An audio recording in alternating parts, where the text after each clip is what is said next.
இல்லைங்க, சுவாரஸ்யமாக போகுது. ஏற்றுக்கொண்ட அன்பு போதகர் பாஸ்டர் டேவிட் அவர்களுக்கு நன்றி. தூர தேசத்தில் இருந்தாலும் இந்த நாளிலே உங்கள் மத்தியிலே நான் கர்த்தருடைய வார்த்தை பகிர்ந்து கொள்ள அனுமதித்த அன்பு போதகர் பாஸ்டர் ஐசக் அவர்களுக்கு என் மனமார்ந்த நன்றி. கர்த்தர் தாமே அவரையும் அவருடைய ஊழியங்களையும் குடும்பத்தையும் ஆசீர்வதிப்பாராக. ஆமென். அல்லேலூயா. மகிழ்ச்சியாக இருக்கிறீங்களா? கொஞ்சம் சிரிச்சு மாதிரி பாருங்க. என்ன smiling face is beautiful face. இந்த ஆண்டு முழுவதும் ஆண்டவர் நம்மை அற்புதமாய் காப்பாற்றினார், வழி நடத்தினார், ஆசீர்வதித்தார், ஆகாரம் கொடுத்தார், தண்ணீர் கொடுத்தார். தண்ணீர் கொடுவா, தண்ணீர் கூட பணம் கொடுத்து தானே வாங்குகிறோம், அதையும் சேர்த்துக்கணும்.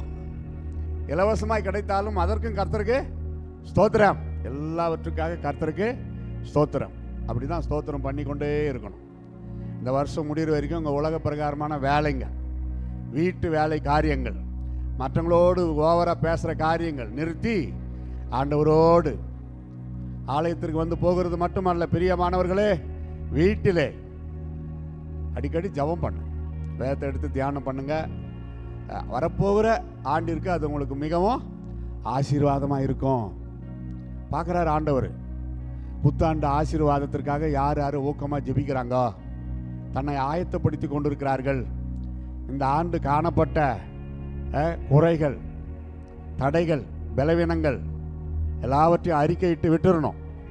இந்த வருஷம் காணப்பட்ட குறைகள், பாவங்கள் எதுவாக இருந்தாலும் இதோட இந்த வருஷத்தோட விட்டுறணும். அவ்வளோதான். அதுதான் சுத்திகரிப்பு. சுத்திகரிப்பு ஞாயிறு நாளைக்கு நாளான்னைக்கு கூட உலகம் முழுசும் திருச்சபைகளிலே ஆண்டு இறுதி சுத்திகரிப்பு நாட்கள் அப்படி வைப்பாங்க. இன்னைக்கு 28 தேதி, 29, 30 2 நாள் சுத்திகரிப்பு நாளாக வைக்கிறார்கள். 31 காலையில் விட்டுருவாங்க ஃப்ரீயாக. நீங்கள் ஃப்ரீயாக வீட்டில் ஜெபிக்கலாம், சாப்பிட்லாம், ரிலாக்ஸாக இருக்கலாம். நைட்டு 10 மணிக்கு ஆரம்பித்தாங்கன்னா அதிகாலை வரைக்கும் நடக்கும். பழைய ஆண்டும் புத்தாண்டும் அங்கே நடக்கிறது. அதனால் இது தலைப்பு செய்தியாக ஏற்றுக்கொள்ளுங்கள். கர்த்தர் உங்களை ஆசீர்வதிப்பாராக. உங்களை கஷ்டப்படுத்த விரும்பவில்லை. ஒரு சிறு ஜெபம் பண்ணி விசேஷத்தை செய்தி பரிசுத்த ஆவியானவர் இன்றைக்கு நம்ம மத்தியில் கொண்டு வந்திருக்கிறார். Special message of this last Sunday of this 2025 year, 2025 December கடைசி ஞாயிறு விசேஷித்த ஒரு செய்தியை கர்த்தர் உங்களோடு பேசும்படி கடந்து வந்திருக்கிறார். அல்லேலூயா. ஜெபம் செய்வோம். ஹல்லேலூயா, ஹல்லேலூயா, ஹல்லேலூயா, ஹல்லேலூயா. நன்றியோடு உம்மை ஸ்தோத்தரிக்கிறோம். எங்கள் உள்ளமெல்லாம் பரவசம் அடைகிறது அப்பா. உம்மை துதிக்காமல் இருக்கவே முடியாது ஆண்டவரே. உம்மை நோக்கி பார்க்கிறோம், உம்மை நினைத்து துதிக்கிறோம். உம்முடைய அன்பிற்காய் ஸ்தோத்திரம், உம்முடைய அளவற்ற கிருபைகளுக்காய் ஸ்தோத்திரம்.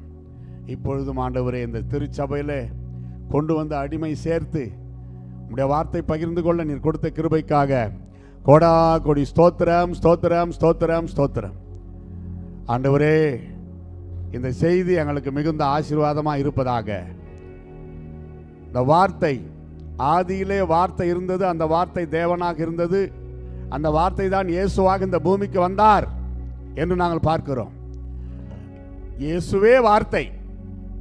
எனவே இந்த வார்த்தை நாங்கள் தியானிக்க போகிறோம். என்னோடு பேசும், எங்கள் அனைவரோடும் பேசும். இயேசுவின் நாமத்தில் ஜெபிக்கிறோம் எங்கள் அருமை பிதாவே. சபையார் எல்லாரும் சத்தமா ஆமேன் அப்படி சொல்லணும். அமைதியா இருக்கிறீங்களா? பைபிள் இருக்குது.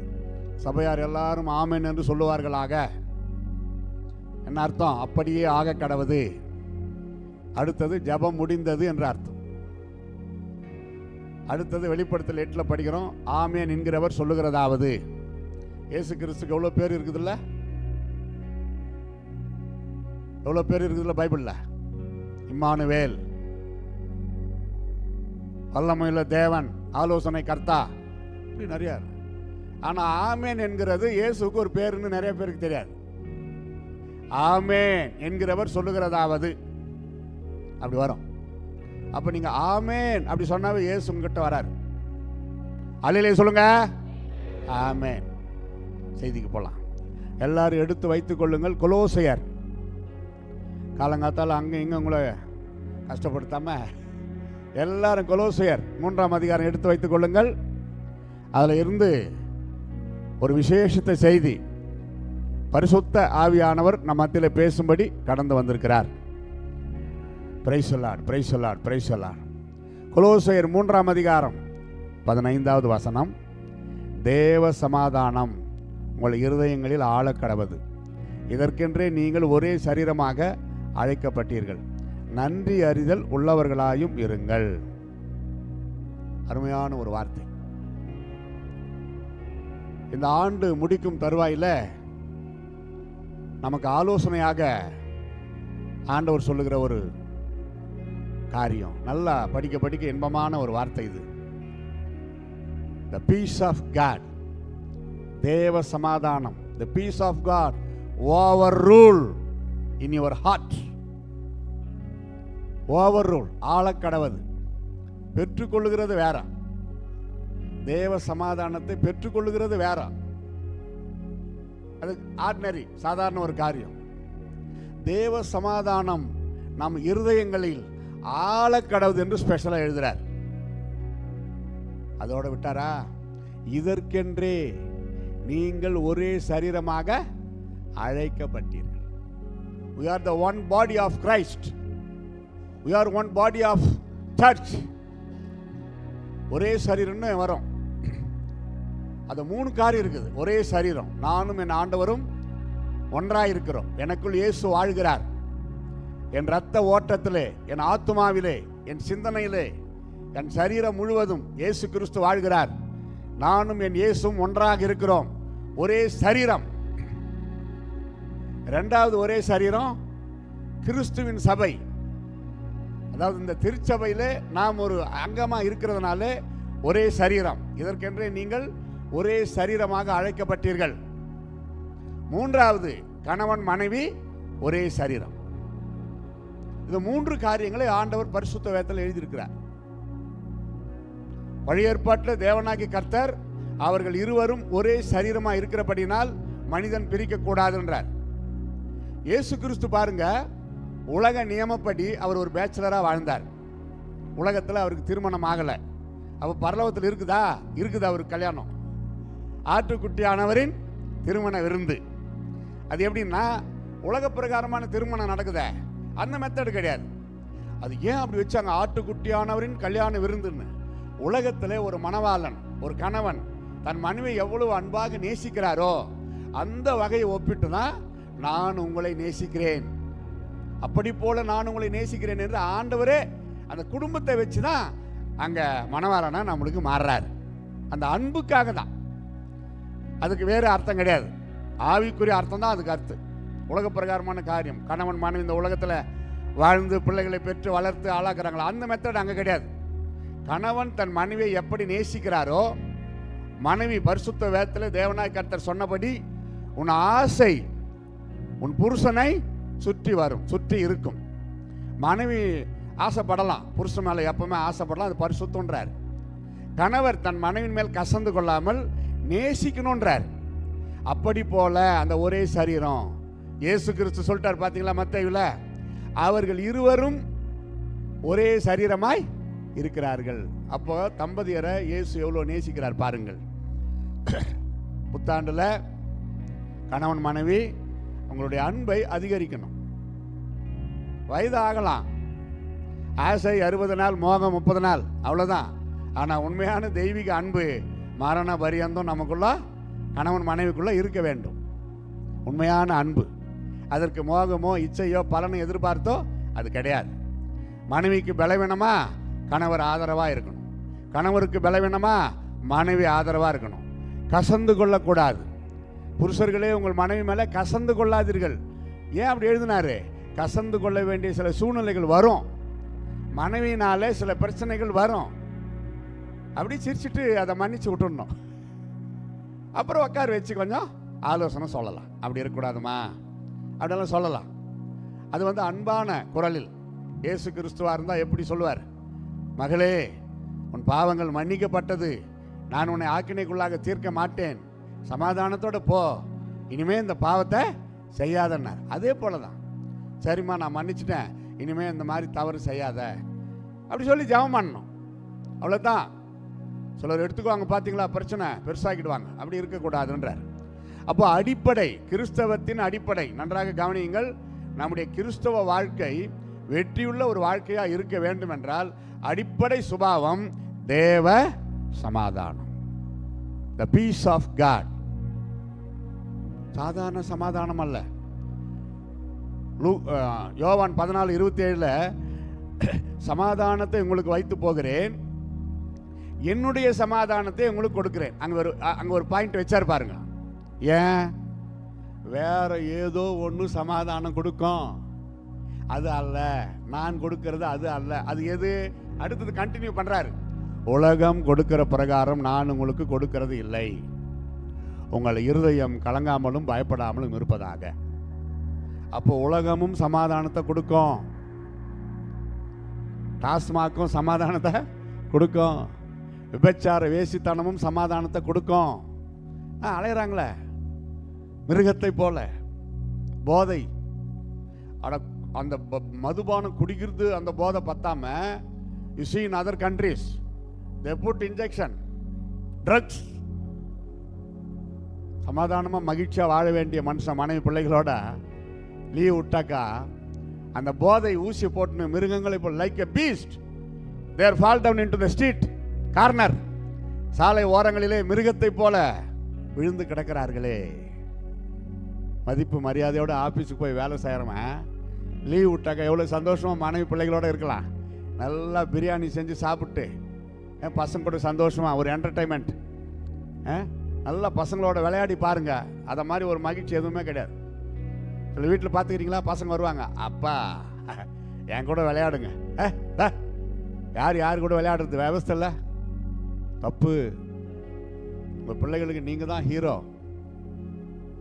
யோசிக்கணும். நீங்கள் பெற்றெடுத்து உங்கள் பிள்ளைகளுக்கு ஹீரோ நீங்கள் தான். தோளுக்கு மேலே வளர்ந்துட்டா தோழன், செல்லமாக பேசி பழகணும். அந்த காலம் வேற, இப்போ ஹார்மோன்ஸ் மாறிடுச்சு. கொஞ்சம் கோவமாக திட்டுங்க போய் தற்கொலை பண்ணிக்கிறாங்க. அந்த மாதிரி ஹார்மோன்ஸ் எல்லாம் மாறிடுச்சு. அன்பாக சொல்லி திருத்தணும், மீதி கர்த்தர் பார்த்து கொள்வார். அடிப்படை தேவ சமாதானம் இது இல்லைன்னா நம்ம என்ன பாட்டு பாடியும் பிரயோஜனம் இல்லை, ஜபம் பண்ணியும் பிரயோஜனம் இல்லை. மற்றவங்க மேலே எரிச்சல் கசப்பு வைத்து கொண்டு என்ன ஜபம் பண்ணி என்ன பிரயோஜனம்?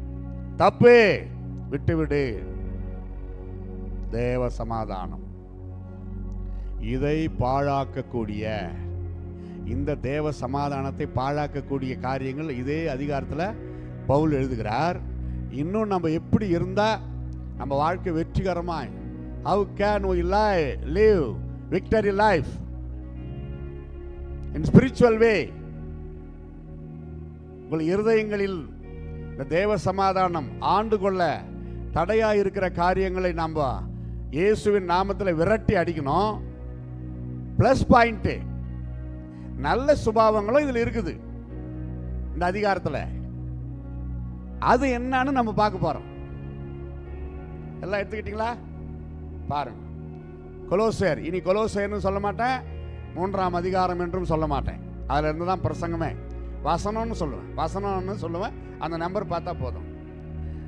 1, நீங்கள் கிறிஸ்துவுடன் கூட எழுந்தது உண்டானால் கிறிஸ்து தேவனுடைய வலது பார்சத்தில் வீற்றிருக்கும் இடத்தில் உள்ள மேலானவைகளை தேடுங்கள். அந்த தேடுங்கள் அண்டர்லைன் பண்ணு. Underline that word, seek.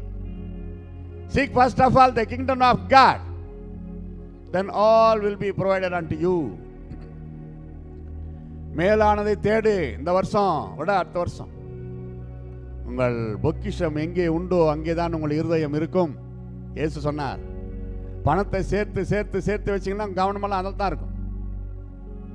ராத்திரி பகல அதில் தான் இருக்கும். ஆவிக்குரிய வாழ்க்கையில் முன்னேற முடியாது. பூமியிலே உங்களுக்கு பொக்கிஷங்களை சேர்த்து வைக்க வேண்டாம், பரலோகத்தில் சேர்த்து வையுங்கள், இயேசுவே சொன்னார். அப்போ மேலானதை நாடு சகோதரா சகோதரி. மேலான காரியங்களை, பக்திக்குரிய காரியங்களை, பரிசுத்தத்திற்குரிய காரியங்களை நாடு. பூமிக்குரியவைகளை அல்ல. அல்லன்ட்டாரு. கொஞ்சம் அல்ல. கொஞ்சம் போயிட்டு ஃப்ரெண்டுக்கிட்ட பேசிட்டு வரேன், நீ போய் ஆவிக்குரிய வாழ்க்கை பாதிக்காமல் வர்றியா? போகலாம். இந்த இடத்துக்கு போகிறேன் ஆண்டவரே உம் சித்தமாக கேளு, உள்ளத்தில் பேசுவார். நம்முடைய ஆவிக்குரிய வாழ்க்கை ஒரு காலம் பாதிக்கப்படாதபடி தேவ சமாதானம் நம்மை ஆண்டு கொள்ளுமானால் நம்ம விழமாட்டோம். கர்த்தருடைய பிள்ளைகள் நிறைய பேர் பாருங்க, விழுந்து விழுந்து எழுந்து ஓடுவாங்க. கேட்டாக்கா நீதிமான் 7 தரம் விழுந்தாலும் எழுந்திருப்பான், அதை பிடிச்சிக்குவாங்க. அதை ஏன் பிடிக்கிற? அதை விட நல்ல வசனமெல்லாம் இருக்குதே, அதை பாரு. கேட்பாங்க, பார்த்தீங்களா, சிலுவையிலே தொங்கினானே அந்த கல்வன் ஞானஸ்தானம் பெற்றானா? அவனுக்கு இயேசு கிறிஸ்து இன்றைக்கு நீ என்னோடு கூட பரதீசில் இருப்பா என்று சொன்னார் அல்லவா? அப்போ ஞானஸ்தானம் அவன் எடுத்தானா? அது மாதிரி நான் எதுக்கு எடுக்கணும் கேட்குறான். லூஸ் மாதிரி நான் அந்த மாதிரியை கட் பண்ணேன். அவன் அன்றைக்கே மரித்தான். அவன் தப்பித்து வர சான்ஸ் இல்லை. ஒருவேளை அவன் தப்பித்து வந்திருந்தால் இயேசுவின் சீடர்களிடத்தில் போயிருப்பான். ஐயா, சிலுவையில் தொங்குறப்போ இயேசு என்ன ரட்சித்தாரியா? அவர் போயிட்டாரு, நான் உங்ககிட்ட வந்திருக்கிறேன். ஏன் 40 நாள் இயேசு கிறிஸ்து பூமியில் இருந்தார், உயிர் தெழுந்து. அப்போ மறுபடியும் இயேசுவை வந்து பார்த்துருப்பான், சீடர்களை பார்த்துருப்பான், ஞானஸ்தானம் கொடுத்துருப்பாங்க. நம்ம உயிரோடு இருக்கிறோமே, சத்தியத்தை கேட்டு எடுக்க வேண்டும் அல்லவா? சிலுவையிலே தொங்கின இயேசுவை பார், திருடனை ஏன் பார்க்கிற? 2 பக்கம் 2 பேரு. மனம் திரும்பின கல்வனை பிரசங்கத்தில் நம்ம சொல்றோமே, இன்னொருத்தனை நம்ம சொல்றோமா? ஒரே வார்த்தை, அவன் இயேசுவை பரியாசம் பண்ணான், இயேசுவை வந்து அவன் அறிக்கிடல, ஏற்றுக்கொள்ளல, அவ்வளவுதான் அவன் கதை. ஆனா இவனும் உணர்ந்தான், ஐயா நீர் மீண்டும் ராஜாவாக வரும்பொழுது அடியேனை நினைத்தருளும். அந்த அளவுக்கு அவனுக்கு சத்தியம் தெரிஞ்சிருக்குதே. அப்போ அவனை காப்பாற்றி இருந்தால் அவன் கட்டாயம் ஞானஸ்தானம் பெற்றிருப்பான். வாய் இருக்கிறது என்று சொல்லி எதையாவது பேசி குழப்பிக் கொள்ளக்கூடாது. அப்போ நமக்கே சமாதானம் போயிடும். பாருங்க, பூமியில் உள்ளவைகளை அல்ல மேலானவைகளை தேடுங்கள். 2வது வசனம், பூமியில் உள்ளவைகளை அல்ல மேலானவைகளை நாடுங்கள். முதல்ல தேடுங்கள், 2வது நாடுங்கள். அப்படி வரும் நிறைய ரேம்ஸ்ல, இந்த அதிகாரத்தில். தேடு, கர்த்தரை தேடுகின்றவர்களின் இருதயம் மகிழ்வதாக. அதிகாலையில் என்னை தேடுகிறவன் என்னை கண்ணடைகிறான். ஆண்டவருக்கென்று ஒதுக்குங்கள். இப்போ நிறைய சன்சார் கணக்கு எடுத்து பார்த்தா, ஒரு காலத்தில் 4 மணிக்கு எழுந்து ஜெபம் பண்ணவங்க இப்போ முடியலையா? 4 மணி ஜெபம் கிடையாதான், அப்படியே தள்ளி போயிடுச்சான். சரி, வயசானவங்களுக்கு ஒத்துக்கலாம். அல்லது இரவில் ரொம்ப லேட்டாக படுக்கிறாங்களே, டியூட்டி முடிச்சுட்டு வந்து 1 மணி 12 1 2ன்னு பாவம், அவன் 4 மணிக்கு எழுந்துக்க முடியாது. சிலர் பார்த்துருக்கிறீங்களா, 8:30 மணிக்கு படுப்பான், காலையில் 9:30 மணிக்கு எழுந்துக்குவான்.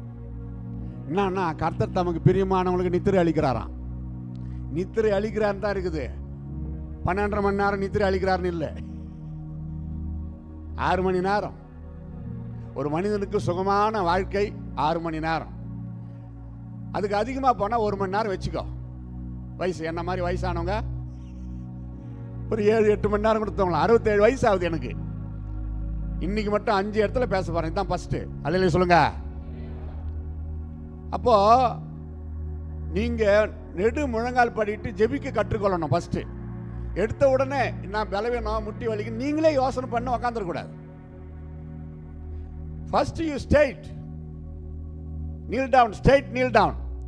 நான் ஒன்றும் உங்களை கொடுமைப்படுத்தலை, ஏன்னா ஆண்டவரும் நம்மளை கொடுமைப்படுத்த மாட்டார். அந்த ஸ்ட்ரெயிட்டு நெடு முட்டி போட்டு எவ்வளோ நேரம் உனக்கு கால் வலி இல்லாமல் இருக்குதோ அது வரைக்கும் நெடு முட்டி போட்டு ஜெபம் பண்ணுங்க. அதற்கு பிறகு கால் வலி வந்தா, முட்டி வலி வந்தா, அது வலி எடுத்து ஓவராகி உங்களுக்கு தலைவலி வர்ற வரைக்கும் வேண்டாம், அடுத்த ஸ்டெப்பு போங்கன்றேன். பெயிண்ட காலுன்னு வாங்க தமிழ்நாட்டில், பெயிண்ட கால்னா அந்த பெண்டாய் வரும், அடுத்த ஸ்டெப்பு போங்க. அது கூட கொஞ்ச நேரம் கழிச்சு வலிக்குதா, நீ சேர்ல உக்காரு, அப்புறம் தரையில் கூட உக்காரு, நில்லு, உன் அறைக்குள்ள வளாத்து. நடைபயணம், ஜெப நடைபயணம், சைலண்டா ப்ரேயர் பண்ண அப்படி போய் கூட நீ வந்துடலாம். படுத்துக்கிட்டு மட்டும் ஜெபம் பண்ணாத, உன் வாழ்க்கையே படுத்துக்கும். அது எப்போ தூங்கலான்னு படுக்கிறிய ப்ராப்பர், அப்போ தூக்கம் வர்ற வரைக்கும் மனசுல என் படுக்கையிலே நான் ஆண்டவரோடு பேசி கொண்டு இருந்தேன் அந்த வார்த்தைக்கு கனெக்ஷன் பண்றேன், தானா தூக்கம் வந்துடும். கடைப்பிடிப்பீங்களா?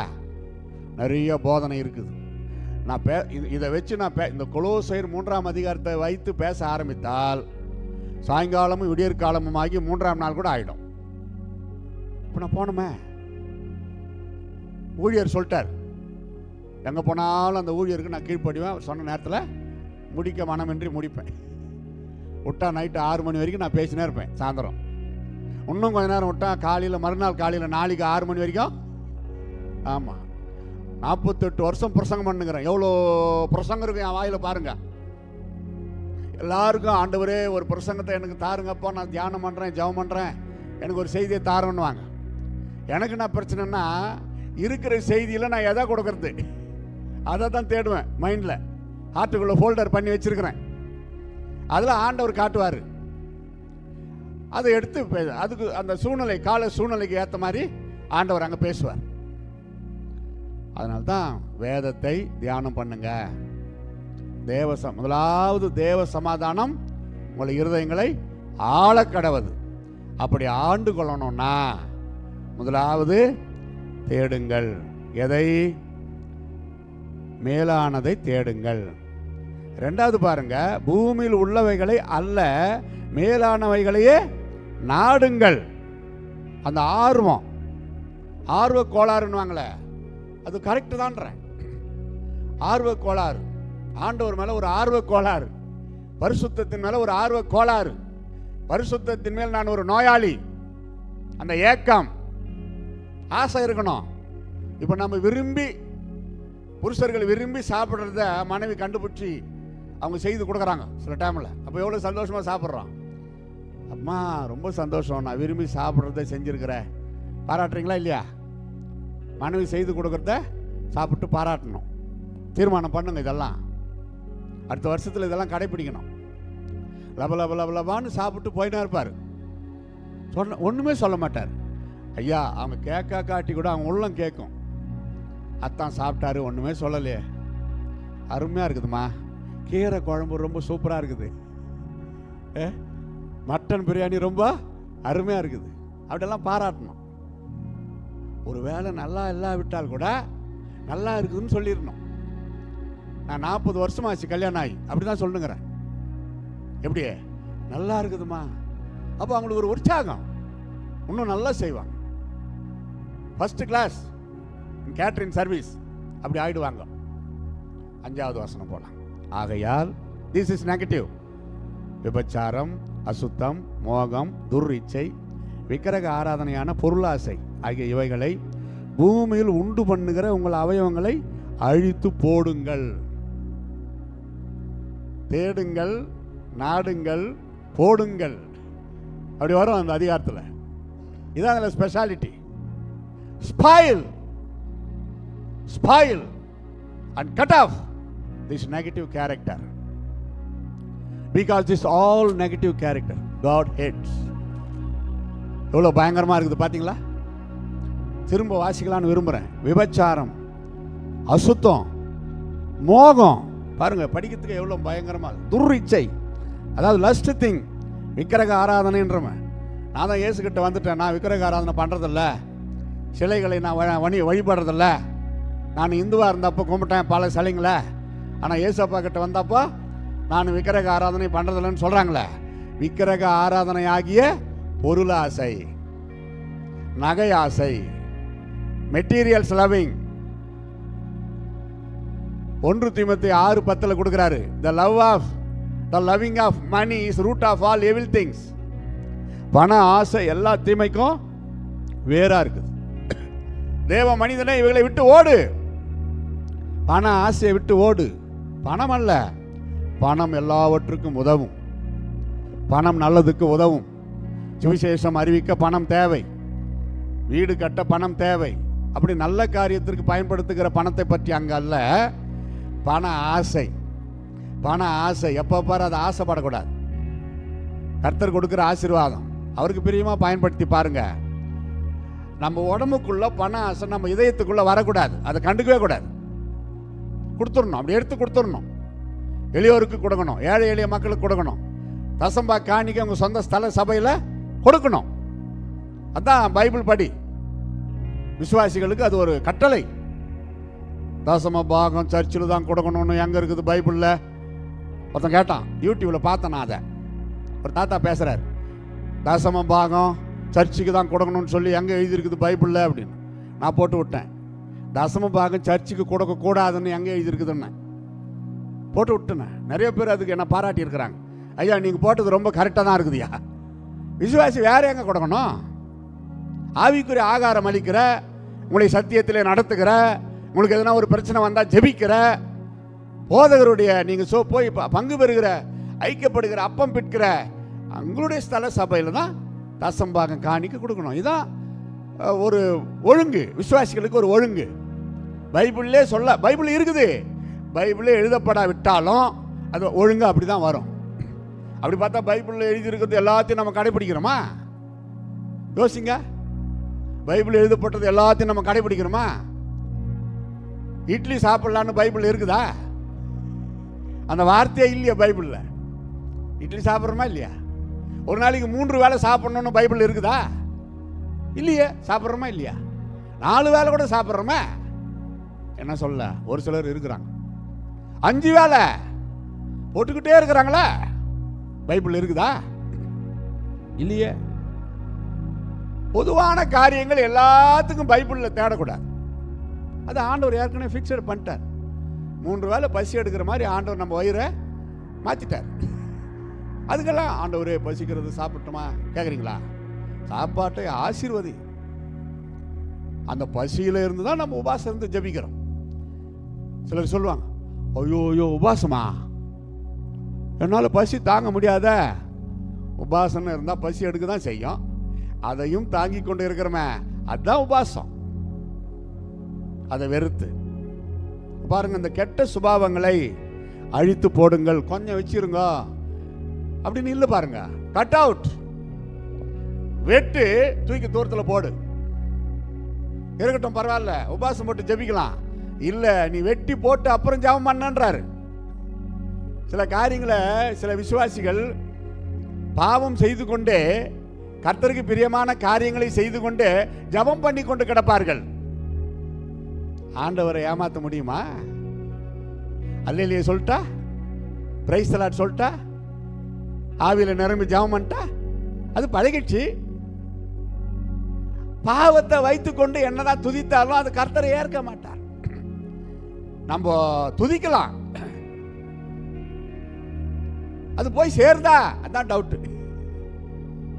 நம்ம டைம் பாஸுக்காக தான் துதிக்க முடியுமே தவிர, கர்த்தர் என் ஜெபத்தை கேட்கிறார்.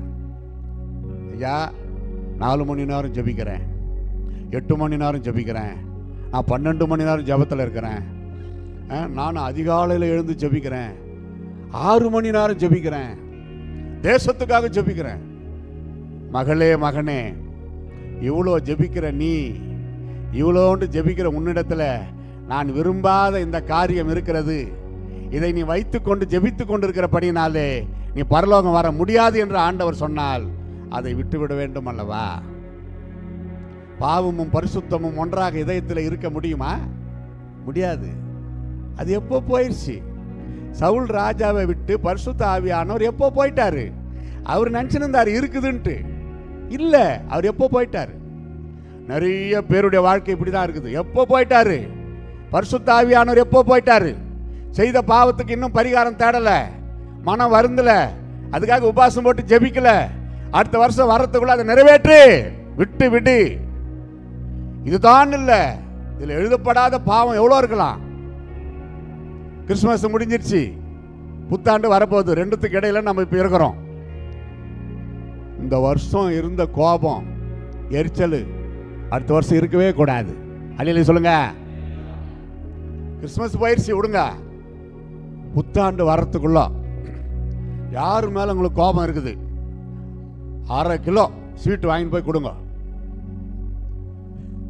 கொடுத்துட்டு ஸ்தோத்திரம் பண்ணிட்டு பேசிட்டு வாங்க.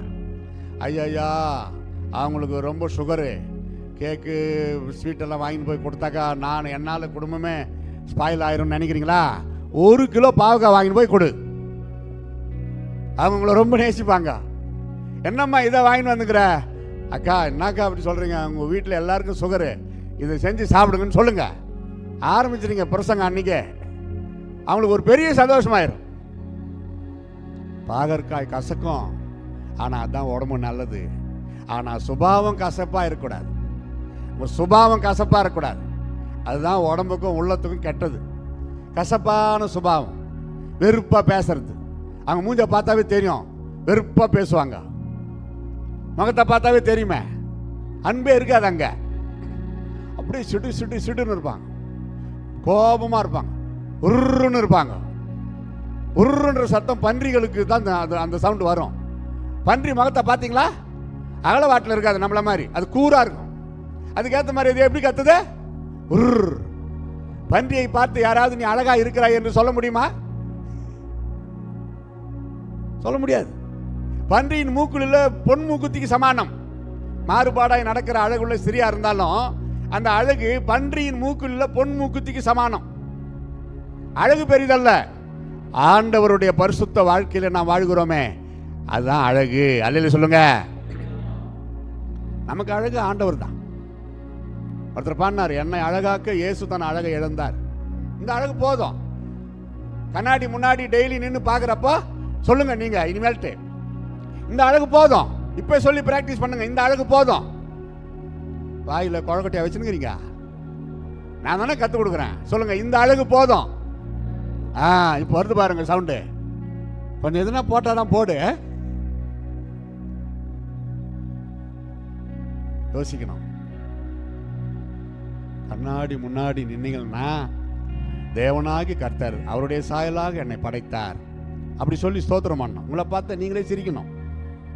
கர்த்தருக்கு நீ சந்தோஷமா இருக்கிறாய் அப்படி சொல்லி பார்த்து பேசுங்க. கண்ணாடி பார்த்தாவே சிலருக்கு என்ன எண்ணம்? உனக்கு கொஞ்சம் சோப்பாக இருந்தால் நல்லாயிருக்கும், உனக்கு கொஞ்சம் வெள்ளையா, உனக்கு கொஞ்சம் உயரமாக இருந்தால் நல்லாயிருக்கும். முடியாது. நீ உனக்கென்று ஆண்டவர் ஒரு அழகு கொடுத்துட்டார். எல்லாருமே ஒரே மாதிரி சோப்பாக இருந்தால் எப்படி அடையாளம் கண்டுபிடிக்கிறது? உங்களை போல ஒருவர் இந்த உலகத்தில் யாருமே கிடையாது. 7 பேர் இருக்கிறாங்கன்னு சொல்கிறாங்க.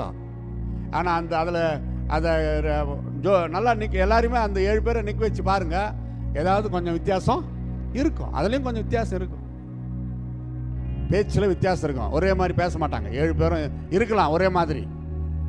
ஒரு இடத்துல ரயில்வே ஸ்டேஷன் நின்றுக்கிறேன் ட்ரெயினுக்காக. டேய் மச்சான் எப்படா வந்தீங்க அப்படின்னு ஓடியான்ட்டான் என்கிட்ட. நான் அதிரி போயிட்டேன். சொல்லுங்க யாருன்னு. சாரி சார், என் மச்சான் ஒருத்தவங்கள மாதிரியே இருப்பான், அதனால ஓடியாந்து கூப்பிட்டேன். பரவாயில்ல ஆகட்டும், நான் கூட உங்கள் மச்சான் மாதிரி தான் நினச்சிங்க அப்படின்ட்டு அவருக்கு ஒரே சந்தோஷம் ஆயிடுச்சு. அது மாதிரி இருக்கிறாங்களாம். போலாமா? அடுத்தது போயிடலாம். என்ன தெரியுமா? 8. இப்பொழுதோ கோபமும் மூர்க்கமும் பொறாமையும் உங்கள் வாயில் பிறக்கலாகாத தோஷனமும் வம்பு வார்த்தைகளுமாகி இவைகளை எல்லாம் விட்டு விடுங்கள். பாருங்களா, அந்த டுங்கல் எவ்வளோ தூரம் ரைம்ஸ் வருது. என்னம்மா நீங்கள் நினைக்கலாம் கோபப்படுறது ரொம்ப நல்லதுன்ட்டு. அவர் கொடுக்குறாரு பாருங்க. கோபமாகவே அப்படியே பேசிக்கலியே முடிஞ்சிடணும். கோபம் வரலாம், நான் இல்லைன்னு இல்லை, நல்ல காரியத்துக்கு வரலாம். கொஞ்சம் கோபப்பட்டால் தான் பசங்க பயப்படுவாங்க இல்லையா? அவ்வளோதான். அது மூர்க்கமாக மாறக்கூடாதுன்றார் பாருங்க. ஆனாலும் அவனை கொல்ல உன் ஆத்மாவை எழும்ப ஒட்டாதே. பிள்ளையை தண்டி பிறமினால் அடி, ஆனாலும் அவனை கொல்லும் அளவுக்கு அடிக்காது. ஓவராக அவன் வேதனைப்பட்டு அழும் அளவுக்கு அடிக்காது. அவனுக்கு எவ்வளோ தாங்க முடியுமோ அவ்வளோ அடித்தா போதும். அடிக்கலான்னு இருக்குது. பிள்ளைகள் தவறு செய்தால் பிறமினால் அடிக்கலாம்னு பைபிள் பர்மிஷன் கொடுத்துருச்சு.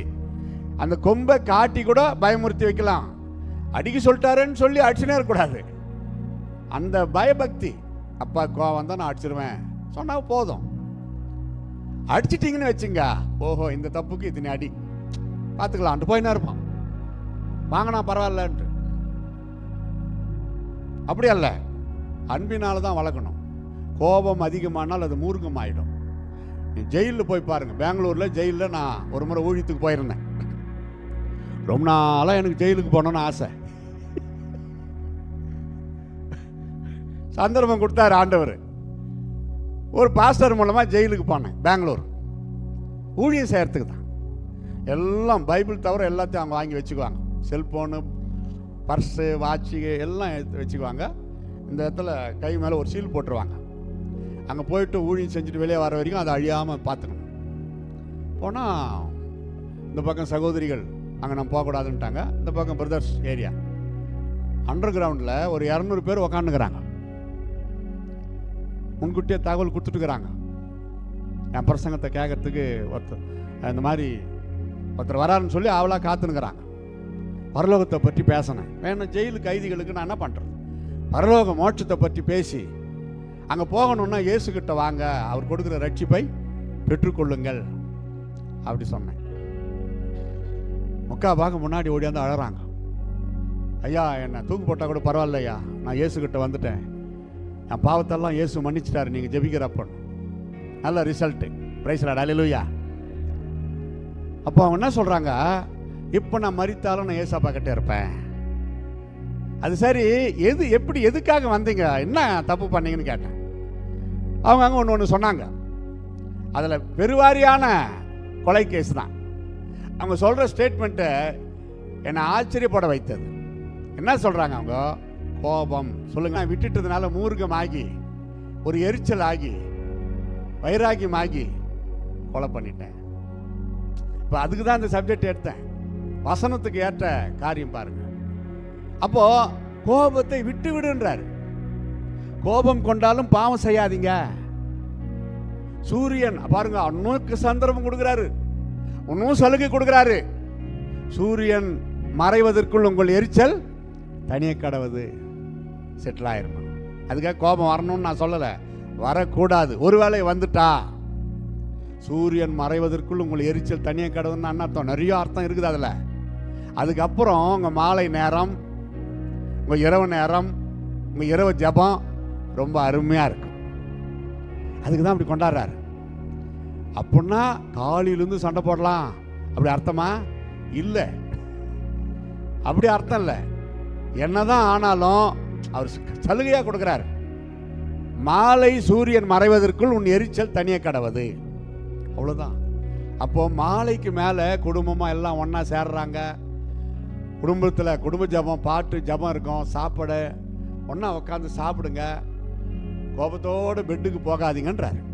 கணவன் மனைவி கோபத்தோடு பெட்டுக்கு போனால் கனவெல்லாம் கோபமாக தான் ஆகும். கலாட்டா வர மாதிரியே வந்துடும் கனவுகள்.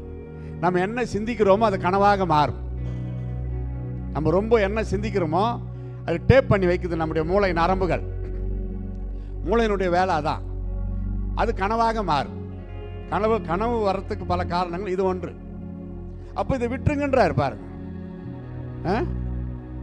என்ன சொல்றாரு? கலைந்து விட்டு விடுங்கள் கோபம், மூர்க்கம், பொறாமை, உங்கள் வாயில் பிறக்கலாகாத தூஷணமும் வம்பு வார்த்தைகளுமாகிய இவைகளை எல்லாம் விட்டு விடுங்கள்.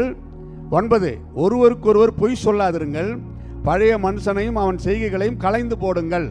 போட்டுன்னு வருது, நம்ம இப்படி புல் ஸ்டாப்புக்காக கலைந்து போடுங்கள், கலைந்து போடுங்கள். எப்படி கழுகு தன்னுடைய பழைய இறகுகளை அப்படியே கலைந்து போட்டுரும் வயசாகிறப்போ, அப்படியே தன்னுடைய அழகுகளை பாறையில மோதி அதை ஸ்பாயில் பண்ணிடும். ஃபுல்லா உடம்பு ஃபுல்லா மொட்டை, தலையிலிருந்து உடம்பு ஃபுல்லா மொட்டை. அதுவே உடம்பு ஆட்டி இறகுகள்லாம் உதிர்ந்து போயிடும். சாப்பிடாது, தண்ணி குடிக்காது, ஒரு பாதுகாப்பான இடத்துல போய் அமைதியாக உக்காந்துரும். அது இறகுகள் மீண்டும் வரும் வரை, அந்த அழகு மீண்டும் வரும் வரை, வாழ வயது போல் ஆகிறதுன்னு கழுகுக்கு சமமாக ஏன் போட்டார்? கழுகுக்கு அப்படிப்பட்ட சுபாவம். மிருகங்கள், பறவைகள், உயிரினங்கள் கிட்ட நம்ம கற்றுக்கொள்ள வேண்டிய சுபாவங்கள் நிறைய இருக்கு. போறான்றோம், பார்த்துக்கிறீங்களா? பூரான் வந்தாவே அடிச்சு போடுறோம். அப்படியாப்பட்ட விஷ ஜந்து அந்த பூராங்கிட்ட ஒரு நல்ல சுபாவம் இருக்கு தெரியுமா?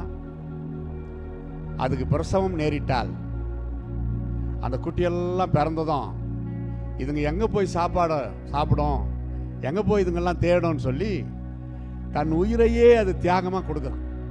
பூரானுக்கு குழந்தை பிறந்தால் மரிக்கும். அது எப்படி உயிரோடு இருக்குமா தெரியுமா? இந்த குழந்தைங்களெல்லாம் அது உடம்ப நாலா பக்கமாக பிச்சு பிச்சு பிச்சு சாப்பிட்டு அந்த உடம்பு ஸ்பாயில் ஆகிற வரைக்கும் உயிரோடு பார்க்கும் இருக்குமா, அதுக்கு தெரியுமா அந்த உணர்வு. நம்ம பிள்ளைகள் நல்லா சாப்பிட்டாங்க நம்மளன்னு சொல்லி திருப்தியாக சாகுமா. புராணுக்குள்ளே இருக்கிற நல்ல சுபாவம் பாருங்க, பிள்ளைகளை பெற்று அவங்களுக்காக தான் உயிரையே கொடுக்குது. அது உயிரினம். அது போல தான் கழுகு. புறா கபடம் இல்லாதது. புறா உடம்புல அந்த பித்த நீர் இருக்காதான். எல்லா பறவைகளுக்கு பித்த நீர், மிருக ஜீவன்களுக்கு பித்த நீர் உண்டு. நம்மளுக்கு கூட பித்த நீர் பை உண்டு தெரியுமா? பித்தப்பை, கல்லீரல், மண்ணீரல், பித்தப்பை, பித்த ஈரல். அது இருந்தால் தான் ஆகாரம் ஜீரணமாகும். ஆனால் ஒன்று, அது இருந்தால் கோபம் வரும். பித்தப்பை எடுத்துட்டு உங்களுக்கு கோபம் வராது. ஒரு பிரதரை பார்த்தேன், அவர் கோபமே வரல. என்னடா ஆனால் பித்தப்பை எடுத்துட்டாங்க. நம்மளுக்கு கூட எல்லாருக்கும் அப்படி எடுத்துட்டா நல்லா இருக்கும். அது இருந்தாலும் கோபத்திற்கு இடம் கொடுக்காத, நம்மளால கோபப்படாம வாழ முடியும். இயேசுவின் காரியம். இயேசு கோபப்பட்டார் நியாயமான காரியத்துக்கு. மாய்மாலக்காரரே என்று சாடினார். என்னன்னா அந்த மாதிரி அவங்க நடந்துக்கிட்டாங்க பாருங்க. இப்போ கடைசியா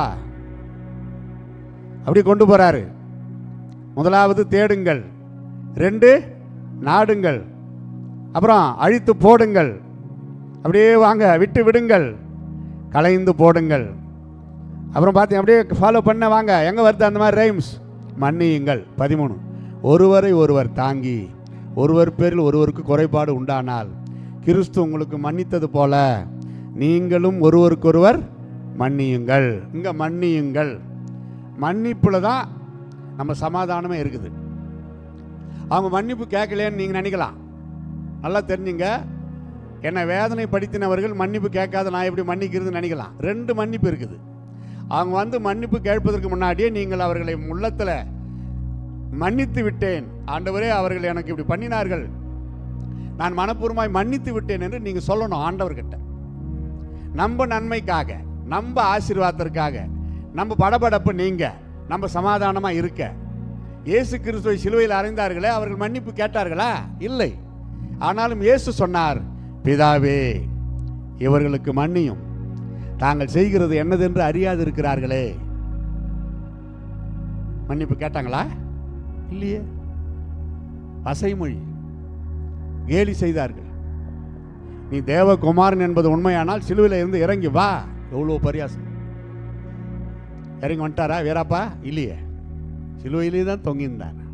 பிதாவின் கட்டளை இறங்கக்கூடாது. மன்னித்தார். அவர்த மனித நேயத்தை கடைபிடித்தார் பாருங்க. பிதா சொன்னார் மன்னிச்சிரு. ஒவ்வொன்றும் பிதா சொல்லிதான். நான் என் சுயமாய் ஒன்றும் பேசுகிறது இல்லை, நான் என் சுயமாய் ஒன்றும் செய்கிறதும் இல்லை. என் பிதா எனக்கு சொல்லுகிறதை நான் பேசுகிறேன், என் பிதா எனக்கு சொல்லுகிறதை நான் செய்கிறேன். இயேசு சொன்னார் பாருங்க. அது மாதிரி தான் நம்ம வாழணும்.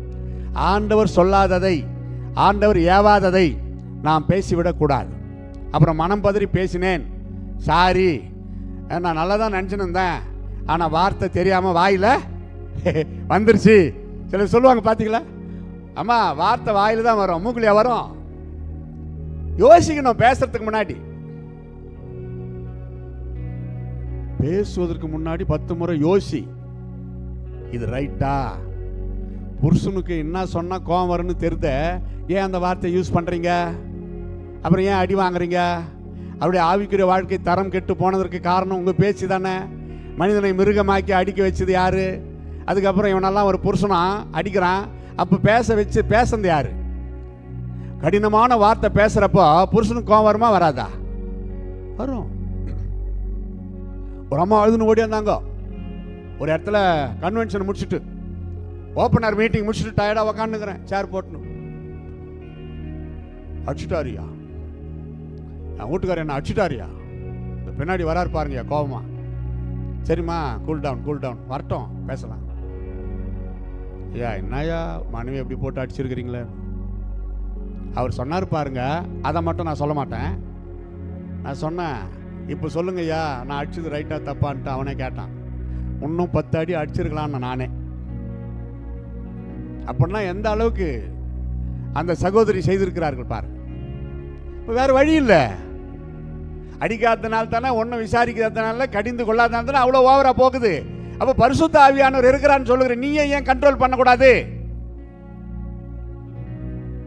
யோசிக்கணும். கர்த்தருக்கு பயந்து நடந்தால் குடும்பம் சமாதானமா இருக்கும். கர்த்தருக்கு பயந்து அவர் வழிகளில் நடக்கிறவன் எவனோ அவன் பாக்கியவான். இதெல்லாம் நம்ம கடைபிடிக்கிறப்போ மன்னிக்கணும்.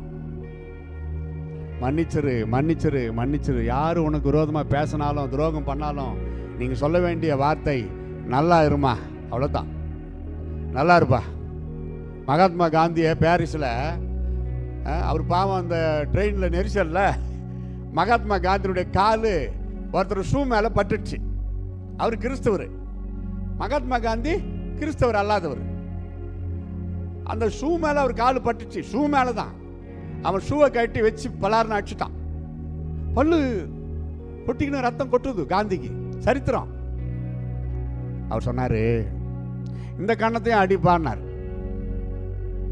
Beat me this face also, this side. அவன் அசந்து போயிட்டான். அவர் சொன்னாரான், நான் கிறிஸ்தவன் இல்லை, ஆனால் இயேசுவின் கட்டளையை கடைபிடிக்கிறேன். அவர் சொன்னார், ஒரு கன்னத்தில் அறைந்தால் மறு கன்னத்தை காட்டு. நீங்கள் கிறிஸ்தவராக இருக்கிறீங்களே, நான் தெரியாமல் செஞ்ச தப்புக்கு இப்படி அடிச்சிட்டிங்களேன்னு சொல்லிட்டு போயிட்டார். ஆனாலும் பரவாயில்ல, நான் செஞ்ச தப்பு தான், என்ன மன்னிச்சிருக்குன்னு சொல்லி இவர் கேட்குறாரு. ரத்தம் ஒழுக ஒழுக இவர் இங்கிருந்து போனவர், அவர் அங்கே இருக்கிறாரு. ராத்திரி எல்லாம் அவருக்கு தூக்கம் வரல. என்ன இருந்தாலும் அவரை அது கூட கையால் அடிச்சிருந்தா கூட தப்பு தான். அந்த பூட்ஸு கழட்டி அடிச்சதுனால அவனுக்கு மனசாட்சி, கிறிஸ்தவனாக இருந்தும் நம்ம மன்னிக்காமல் போயிட்டுமே. காலையில் வந்தார், லா காலேஜ் அதில் போய் படிக்கிறதுக்கு தான் போனவர். நம்ம இந்த இடையில் இடுப்பில் ஒரு வெள்ளை வேட்டி கட்டிக்கிட்டு மேலே ஒரு துணி கூட இல்லாமல் இருந்தார். அந்த படம் தான் நம்ம பார்த்துருக்குறோம். மகாத்மா காந்தி அவருடைய வாலிப வயசு, பெரிய பணக்கார், பெரிய லேண்ட் லார்டு, குடும்பம் பெரிய ராயல் கோட் ஷூட்டோடு தான் லா படித்தார். அவருடைய வாலிப வயசு ஃபோட்டோ பாருங்க, ரொம்ப சூப்பராக இருக்கு, அழகாக இருக்கு. நம்ம தேசத்தில் மக்கள் ஏழைகளாக இருக்கிறாங்களேன்னு சொல்லி அவர் ஏழ்மையின் கோலமாக, இயேசு கிறிஸ்து எப்படி ஏழ்மையின் கோலமாக இந்த பூமியில் பிறந்தார், அதுபோல் அவர் தன்னை ஏழ்மையாய் மாற்றி கொண்டார். பாருங்க, மறுபடியும் முடிக்கிறான். அது ஃபுல்ஃபில் பண்ணால் நல்லாயிருக்கும் அந்த மேட்ரு. ராத்திரியெல்லாம் அந்த பிரதருக்கு தூக்கம் வரல. மறுநாள் காலையில் வந்து, Gandhi please forgive me, I done great mistake, நான் உன்னை அடித்திருக்க கூடாது, என்னை மன்னிச்சிருங்கன்னு கைப்பிடிச்சி அந்த நண்பர் மன்னிப்பு கேட்டார். நான் மன்னிச்சிட்டேன்ட்டார். அப்புறம் என்னாச்சு தெரியுமா, அவங்க ரெண்டு பேரும் பெரிய ஃப்ரெண்ட் ஆகிட்டாங்க. ரொம்ப இவருக்கு அவர் தான் பக்க பலம். இப்போ மன்னிக்கிறதுல எவ்வளோ நல்ல காரியம் நடக்குது பாருங்க. மன்னிக்கணுமா, அங்கே புருஷன் குறைய எல்லாருக்கிட்டையும் சொல்லிக்கின்னு ஊழியத்தை விட்டு இந்த ஊழியத்தை செய்யாதீங்க, ஊழியம் செய்யுங்க, கைப்பிரதி கொடுங்க, நான் வேணான் இல்லை. பைபிள் உமன் சிலர் இருக்கிறாங்க பார்த்தீங்களா, போவாங்க காலையில் டிஃபன் முடிச்சுட்டு பைபிள் எல்லாம் கைப்பிரதி எடுத்துன்னு போவாங்க. போங்க, நல்லது. மதியம் சாப்பாடு உங்கள் கணவருக்கு செய்து வச்சுட்டு போகணும். ரட்சிக்கப்படாத கணவராக இருந்தாலும் அவருக்கு செய்து வச்சுட்டு போகணும். குடிகாரமாக கணவராக இருந்தாலும் நீங்கள் செஞ்சு வச்சுட்டு போங்க. இல்லை நீங்கள் போயிட்டு ஊழியமெல்லாம் முடிச்சுட்டு வரத்துக்குள்ளே அவர் ஜலத்தின் மேல் அசைவாடி கொண்டு இருப்பார்.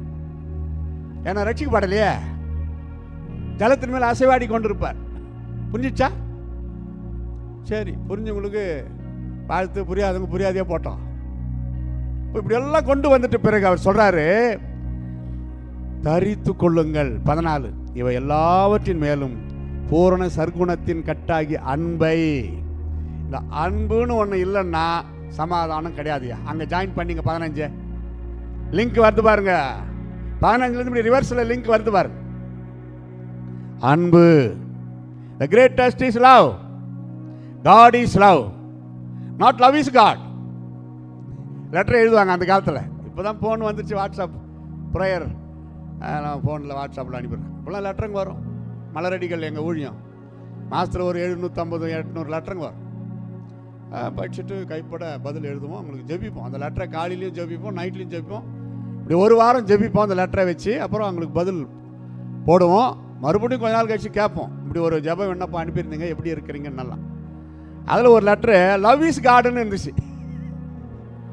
சரி, படிச்சுட்டு அதில் இருக்கிற ப்ரேயர் பாயிண்ட்டுக்கெல்லாம் ஜெபம் பண்ணிட்டு அவருக்கு நானே கைப்பட லெட்டர் எழுதினேன். எல்லாத்துக்கும் எழுதிட்டு கடைசியில் நோட் அப்படின்னு போட்டு, சகோதரர் அறிவது லவ் இஸ் காடுன்னு எழுதிக்கிறீங்க தலைப்பில், அது சரியா இல்லை. God is love. தேவன் தான் அன்பாக இருக்கிறார். அன்பு தேவனாக முடியாது. அன்பை உண்டாக்கினவரே தேவன் தான் போட்டு விட்டேன். அப்புறம் போட்டார். ஐயா கரெக்டு தான் நீங்கள் சொன்னது, நான் ஏதோ எப்போ எதிர மாதிரி நான் இதை எழுதிட்டேன். அன்பை உண்டாக்கினதே ஆண்டவர் தான். தேவன் அன்பாகவே இருக்கிறார். அப்போ நம்ம இருக்கிறோமா? புதிய ஏற்பாட்டில் அன்பை பற்றி 2 அதிகாரம் இருக்குது. 1 கொரிந்தியர் 13 அதிகாரம். நான் ஆண்டவரை நேசிக்கிறேன் என்பதற்கு அடையாளம் என்கிட்ட எப்படியெல்லாம் சுபாவம் இருக்கணும். அடுத்த ஒரு சாப்டர் 1 யோவான் 4 அதிகாரம். குறிச்சிங்க, வீட்டில் போய் ஹோம்ஒர்க்கு. இன்னைக்கு நான் இயேசுவின் பிள்ளை என்பது உண்மையானால் மற்றவர்களை நான் எப்படி நேசிக்கிறேன். இங்க வரும் 2 அன்பு தான். அதைத்தான் 2 ஆக்கினார். 10 கட்டளையை இயேசு 2 ஆக்கினார் தெரியுமா? உன் தேவனாகி கர்த்தரிடத்தில் உன் முழு இருதயத்தோடும், உன் முழு ஆத்மாவோடும், உன் முழு பலத்தோடும், உன் முழு சிந்தையோடும் அன்பு கூறுவாயாக. இதுவே முதலாம் கட்டளை. இதற்கு ஒப்பா இருக்கிற 2ஆம் கட்டளை என்ன? உன்னிடத்தில் நீ அன்பு கூறுவது போல பிறரிடத்திலும் அன்பு கூறுவாயாக. However you love yourself, what is the symptom? நீங்கள் உங்களையே நேசிக்கிறீர்கள் என்பதற்கு என்ன அடையாளம் சொல்லுங்க? நீங்க உங்களை நேசிக்கிறீங்களா இல்லையா? என்ன அடையாளம்? ஏதான ஒன்று சொல்லுங்க. தெரியல, கிளிக் பண்ணி விடுறேன் பாருங்க. பல்லு வளர்க்குறீங்களா? உங்களை நீங்க நேசிக்கிறீங்கன்னு அர்த்தம். குளிக்கிறீங்களே, உங்களை நீங்க நேசிக்கிறீங்கன்னு அர்த்தம். சாப்பிட்றீங்களே, உங்களை நீங்க நேசிக்கிறீங்கன்னு அர்த்தம். நம்ம ட்ரெஸ் பண்றோமே, பீரோவை திறந்து எது நல்லா இருக்குது அந்த ட்ரெஸ் எடுத்து போட்டு தானே வர்றோம். உங்களை நீங்க நேசிக்கிறீங்கன்னு அர்த்தம். ஆள் பாதி ஆடை பாதின்னா, ஆள் பாதி அழகு ஆடை பாதி அழகு. அதாவது ட்ரெஸ்ஸில் இருந்தால் பாதி அழகு தான், ட்ரெஸ் போட்டால் தான் மீதி அழகு. However you love yourself, that same way you must love other. Enemy also. Love your enemy. உன் எதிரியை சத்துருவை கூட நீ நேசிப்பாயாக சொல்லிட்டார் ஆண்டவர் தெளிவா. 2 இந்த 2 கடைபிடிங்க போதும், இதில் எல்லாமே அடங்குதுன்றார். சுய பரிதாபம் வந்து குளிக்காம சாப்பிடாம பல் வளர்க்காம முடிய விரிசி போட்டு இந்த பாதிராத்திரியில் மோகினி பேய் வருமே அது மாதிரி போட்டு உக்காந்துருந்தா புருஷன் வேலையெல்லாம் முடிச்சுட்டு வீட்டுக்கு வர்றப்போ எப்படி இருக்கணும்? அழகாக இருக்கணும். நானும் குடும்பஸ்தான் தான், ஊழியக்காரு, அதனால சொல்கிறேன். புருஷன் வேலைக்கு போய் வீட்டுக்கு வர்றப்போ மனைவி குளித்து ரெடியாக ஒரு நாள் ட்ரிம்மாக இருக்கணும். பேரன் லவ்லி எல்லாம் மூஞ்சிக்கு போட்டு அப்பு, அப்புறம் பான்ஸ் பவுடர் போட்டு இன்னும் கொஞ்சம் கலர் ஏற்று புருஷன் வந்தால் ஒரு சந்தோஷமாக பேசுவார். அதை விட்டுட்டு புருஷன் வந்து கதவை தட்டுற வரைக்கும் தூங்கினு அப்படியே முடியை விரிச்சு போட்டு சொல்லு ஒழிக்கினு. யார் நீங்களா? ஐயோ என்னங்க இப்போ வந்துட்டீங்க. அவர் கரெக்டாக தான் வராரு, நீ டைம் பார்க்காது வந்து கதவு தாருக்கிற, அதான் தப்பாக போச்சு. நிறைய இருக்குதுங்க இப்படி. ரிலாக்ஸாக இருக்கணும். அவர் எவ்வளோ சந்தோஷமாக வருவார் மனைவியை பார்க்கணுன்ட்டு. அம்மா ஒரு காய் போட்டு கொடுமா, டயர்ட் ஆகுது. நீங்கள் போட்டுங்களா, இவ்வளோ தூரம் வந்துட்டீங்க, தேவையா? இப்போ வெறுப்பு வருமா வராதா? ஆனாங்க என்னங்க கிச்சனுக்கு போங்களா, அப்படியே அங்கே இருக்கு புரு காப்பி தூள் போட்டுங்களா, இது தெரியாதா? விளம்பரங்களை பார்த்துட்டு நீங்களும் அதே மாதிரி ஆயிடக்கூடாது. புருஷனை கிச்சனுக்குள்ளே பார்த்து சொல்லி ஒரு பொண்ணு கடைசியில் புரு காப்பி போட வச்சிருச்சு. பார்த்தேன், அதை பார்த்து நிறைய பேர் அதை கடைபிடிக்கிறாங்க. அவருக்கு டைம் இருக்கிறப்ப செய்வார். உதவி செய்யறது தப்பு. புருஷன் மனைவிக்கு, மனைவி புருஷனுக்கு உதவி செய்யணும். என் மனைவிக்கு உடம்புக்கு முடியலன்னா நானே மாத்திரை கொண்டாந்து வாயில் போட்டு, மாத்திரை ஊசி பிடிக்காது அவனுக்கு, இப்படி இப்படி பண்ணுவோம் வாயை தானே திறந்துங்க வழியில் போடு மாத்திரை 2 ஊற்று சுடு தண்ணி கொஞ்சம் லேசா முழுங்க, வேற வழியில் முழுங்கிதான் ஆகணும், அவ்வளோதான் தூங்கு. இந்த மாதிரி மாத்திரை பிடிக்கல ஊசி பிடிக்கலன்னா நம்ம என்ன பண்ண முடியும்? உடம்பு நல்லா ஆகணுமே. எவ்வளோ பெரிய உடம்பு, அந்த ஊசி போய் உயிர் போய் விட்டு போகுது. பிணியாளிகளுக்கு வைத்தியன் தேவை, கர்த்தரே என்னை சுகமாகட்டும். ரைட்டு, அந்த விசுவாசத்தோட கர்த்தரை உண்டாக்கின டாக்டர் கிட்ட போ. டாக்டரே உண்டாக்குறதும் கர்த்தர் தான். பணத்தை மீதி சிக்கனப்படுத்தி கஞ்சத்தனம் பண்ணி சேர்த்து விடாத. சாப்பிட மாட்டாங்க உருப்படியா. பணத்தை சேர்த்து வச்சு சிக்கனம் கஞ்சத்தனம் பண்ணி வயிற்றுக்கு உருப்படியாக சாப்பிடு. மனைவி பிள்ளைகளுக்கு நல்லா வாங்கி கொடு, நீயும் சாப்பிடு. சொத்து பணம் சேர்த்து வச்சு என்ன பண்ண போற? கடையில் விற்கின்ற எதையும் வாங்கி புசியுங்கள்ன்றார. கடையில் விற்கிற புசியுங்கள் எதையும்னா புசிக்க வேண்டியதை புசிக்க கூடாதது அல்ல, முடிக்க மனமின்றி முடிக்கிறேன். மறுபடியும் எல்லாரும் அந்த கொலோசையர் 3ஆம் அதிகாரம் எடுத்துக்கங்க. பிரைஸ் சொல்லார். கொடுக்கப்பட்ட நேரம் முடிகிறது. கொலோசையர் 3:15 எல்லாரும் சேர்ந்து சத்தமாக வாசிக்கலாம். 1 2 3. தேவ சமாதானம் உங்களை இருதயங்களில் ஆழக்கடவுள். இதற்கென்றே நீங்கள் ஒரே சரீரமாக அழைக்கப்பட்டீர்கள். நன்றி அறிதல் உள்ளவர்களாயும் இருங்கள். 7 மணி இருக்கலாமா? ஒரு சிறு ஜெபம் பண்ணி முடிக்கலாம். நன்றி தகப்பனே, ஸ்தோத்திரம் ஸ்தோத்திரம் ஸ்தோத்திரம் ஸ்தோத்திரம். எந்த சூழ்நிலையும் அவர் அன்பே நின்று என்னை பிரிக்காமல் காத்திடுவார். எந்த சூழ்நிலையும் அவர் அன்பே நின்று என்னை பிரிக்காமல் காத்து கொள்வார். என்னை நம்பி அவர் தந்த பொறுப்பதனை அவர் வரும் வரை காத்து கொள்வேன். என்னை நம்பி அவர் தந்த பொறுப்பதனை அவர் வரும் வரை காத்து கொள்வேன். ஆனந்தமே பரமானந்தமே, இது மாபெரும் பாக்கியமே. இந்த பாதலத்தின் சொந்தக்காரர் எந்த உள்ளத்தில் சொந்தமானார். இந்த பாதலத்தின் சொந்தக்காரர் அவர் எந்த உள்ளத்தில் சொந்தமானார். கர்த்தர் என்னோடு பேசினார் என்று விசுவாசிக்கிறவர்கள் கரங்களை தட்டி கர்த்தரை ஸ்தோத்தரிப்போம். Glory, glory, glory, hallelujah. Praise the wonderful name of Jesus. Praise the wonderful name of Jesus. Hallelujah, hallelujah, hallelujah. ஆண்டவரே, அடிமையுடைய சீடனாக நின்று அருமையான தம்முடைய பிள்ளைகளை கர்த்தராகிய இயேசுவின் நாமத்தில் வாழ்த்தி ஆசீர்வதிக்கிறேன். நாங்கள் கேட்ட செய்தியின்படி வரப்போகிற புதிய ஆண்டு ஆசீர்வாதத்திற்காக எங்களை ஆயத்தப்படுத்தும்படி கொடுக்கப்பட்ட இந்த செய்தியை சிந்திக்க உம்முடைய வருகையிலே நாங்கள் காணப்பட உமக்கேற்ற பரிசுத்தமாய் மாற ஆண்டவரே நீர் கிருபை செய்யும்படிக்கு ஜெபிக்கிறோம். சேர்த்து கொள்ள வேண்டிய காரியங்களை சேர்த்து கொள்ள, விட வேண்டிய காரியங்களை விட்டுவிட, எங்கள் தனிப்பட்ட வாழ்க்கையும் எங்கள் குடும்ப வாழ்க்கை, ஆவிக்குரிய அணுகுமுறை, சபையோடு எங்கள் அன்பு ஐக்கியம் பரிசுத்தமாய் காணப்பட நீரே கிருபை செய்யும்படிக்கு ஜெபிக்கிறோம் ஆண்டவரே. ஹல்லேலூயா, ஹல்லேலூயா, ஹல்லேலூயா. கர்த்தருடைய கிருபை பாதுகாப்பு இந்த ஆண்டு போல வரப்போகிற ஆண்டு தம்முடைய பிள்ளைகளுக்கு மிகுந்த ஆசீர்வாதமான ஆண்டாக இருக்க வேண்டுமாய் ஜெபிக்கிறோம். Bless everybody. Let your all blessing come down to everybody from head to feet. You touch and bless, Lord. Keep in good health also. இயேசுவின் ரத்தத்தை அன்பு பிள்ளைகள் மேல தெளிக்கிறோம், தெளிக்கிறோம். காத்துக்கொள்ளும், நடத்தும், ஆசீர்வதியும். இயேசுவின் நாமத்தில் ஜெபிக்கிறோம் எங்கள் அருமை பிதாவே. சபையார் எல்லாரும் சத்தமா ஆமென், ஆமென்.